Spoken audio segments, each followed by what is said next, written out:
Hello, good afternoon. This is Today and Now. My name is Job Umbati. We are here today with a very distinguished person from Kenya. And I want to address you, Kenyans, wherever you are, in America, all over the world. I want to address you, Kenyans. As you remember, we spoke last time, and I have written on my article that I have written to so many of you. I have said, we want to build our country one person at a time. In other words, we want to build it brick by brick. And the same thing, as you remember, next year, we are going to have an election in Kenya. General election. Many people are asking, who is going to be the president in Kenya? Many of you have many names in your head. Some of you think that those people who are running last year are the only one we have in Kenya. But let me tell you today, there are so many Kenyans who are capable of leading our country. The only thing we need to do is to find them, listen to them, and give them a chance to rule our country. Today on the show, I have one such a Kenyan that many of you know, and he is willing and ready to stand up and tell you his story. Today, I introduce to you Mr. Isaac Newton Kiniti. Isaac Newton Kiniti. Thank you very much. Thank you for coming to our show. Thank you too. Thank you so much. I want to start by saying I have heard about your story for so many days.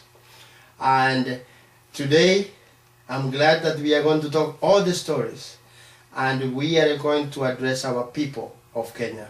I would like you to tell Kenyans who have not known you, your story, where you have come from, what you have done so far, in a nutshell. You live in America today, but before you came to America, tell Kenyans where you work.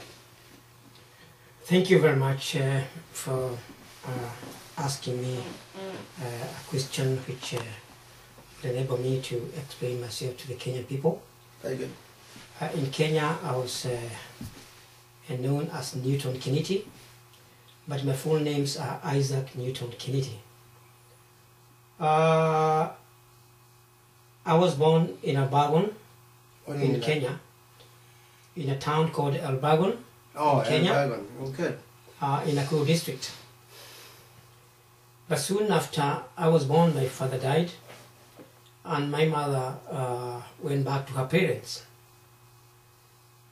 And they relocated to a place called Nesbitt Forest Station.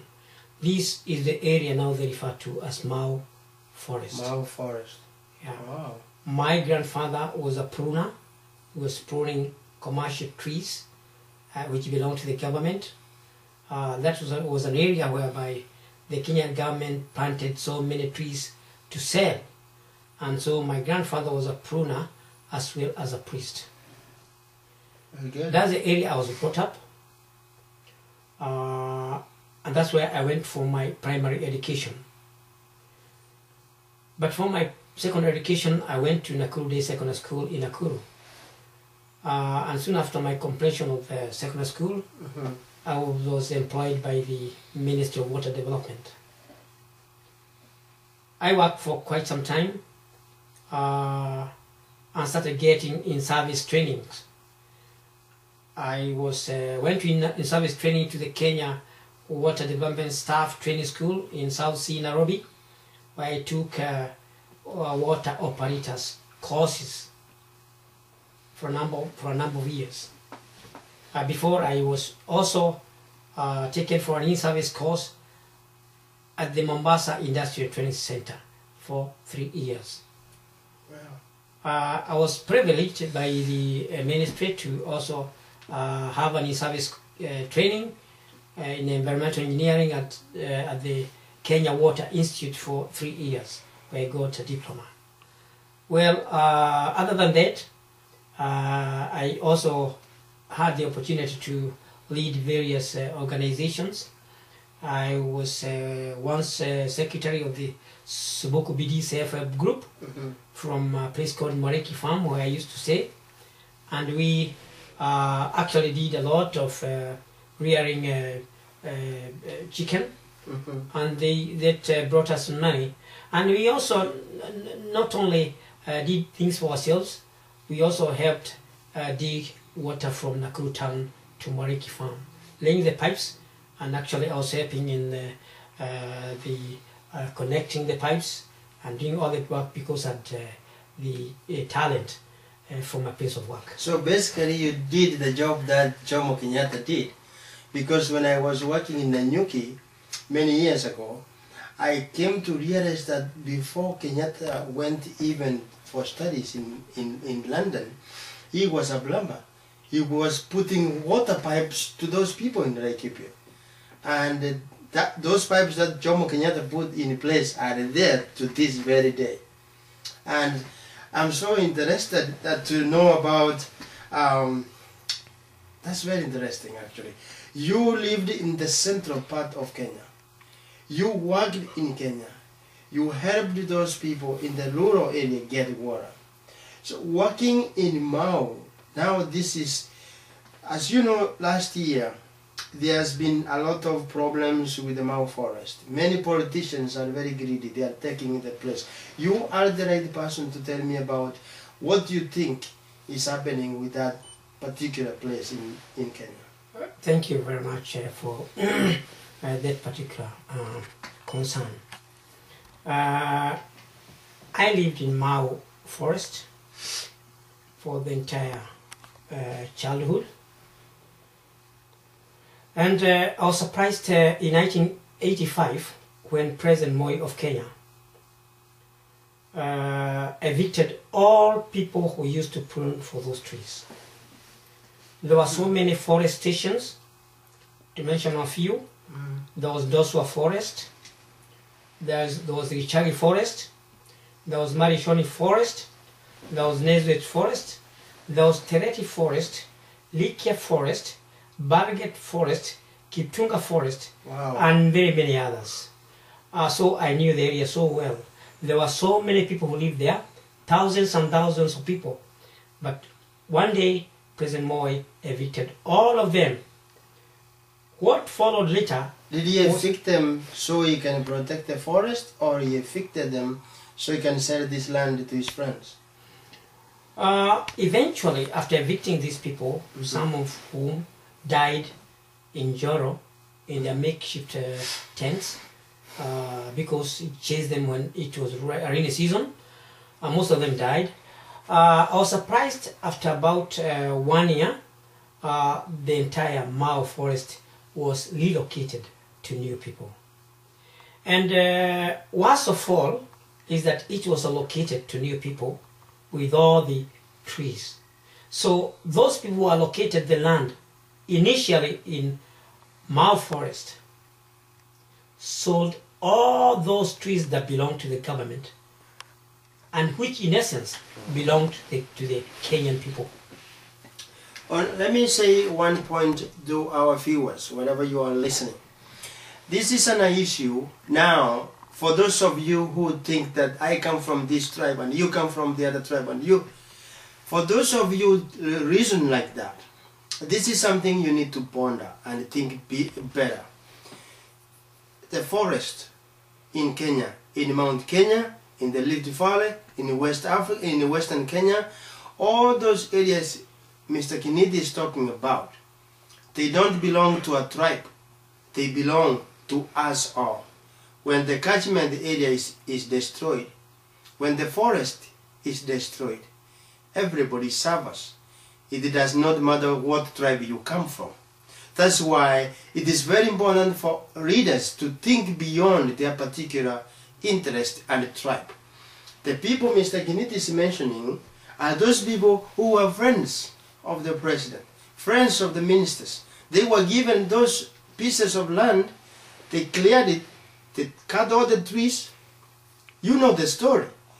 The country suffers when leadership do not think beyond their tribe. Mr. Kiniti, go ahead. Thank you very much.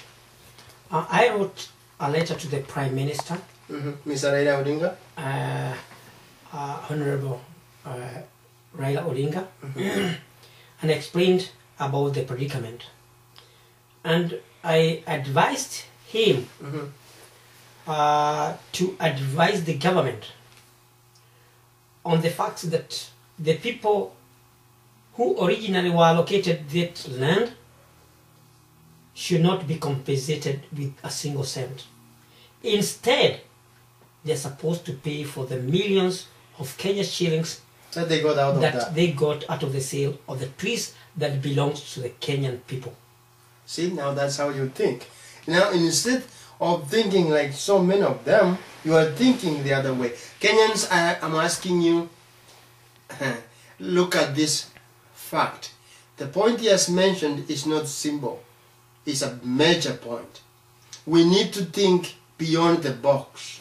When everybody is singing this song, we don't have to sing with them. We need to look beyond the other side. So the problem we had in Mau, the problem we still have even to this day, we need to find answers beyond the table, the ones we have. What is really happening? Mr. Kiniti is suggesting that those people who were given the land, who cut the trees, who destroyed the forest in Kenya, they should be the first one to pay, not to be paid. I heard the other day many politicians making noise, saying our land has been taken, oh, we need money back, we need to be compensated. I heard the Minister of Finance coming up with a figure of millions of money to compensate to these very people who have actually destroyed our forest. Mr. Kiniti is thinking otherwise. Let's listen more. Go ahead, Mr. Kenyan. After they were allocated the forest, and after they sold all the trees from the forest, they then sold the land to Kenyans from other districts who were in need of land. So actually, what happened to those people in that area, the same people from the same area whose land was taken? What happened to them?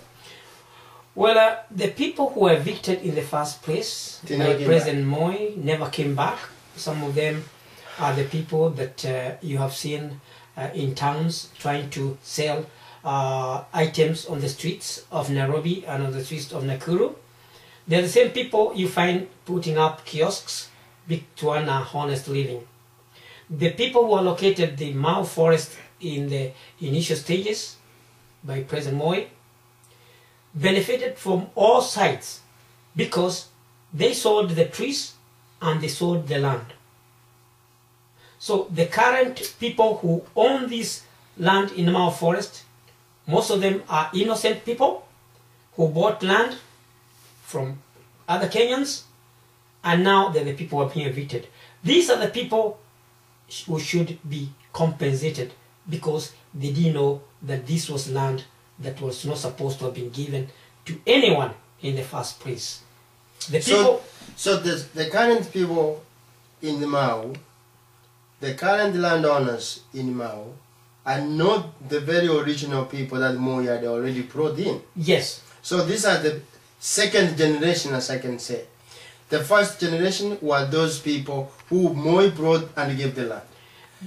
And then they made money, they sold the land to other people.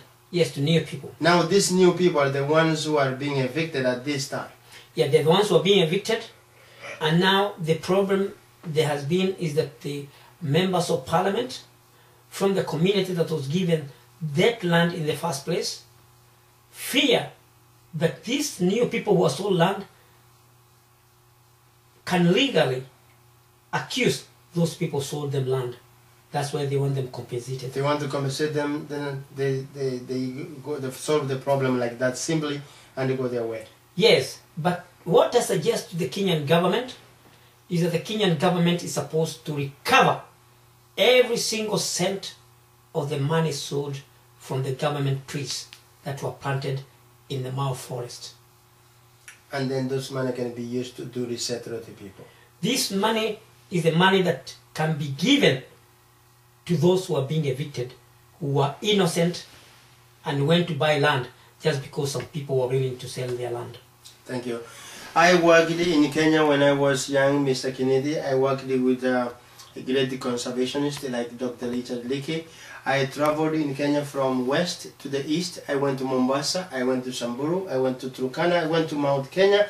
Actually, I even lived in Meru, around Mount Kenya area, Tigania. I have seen the forest destruction. And let me ask you a question.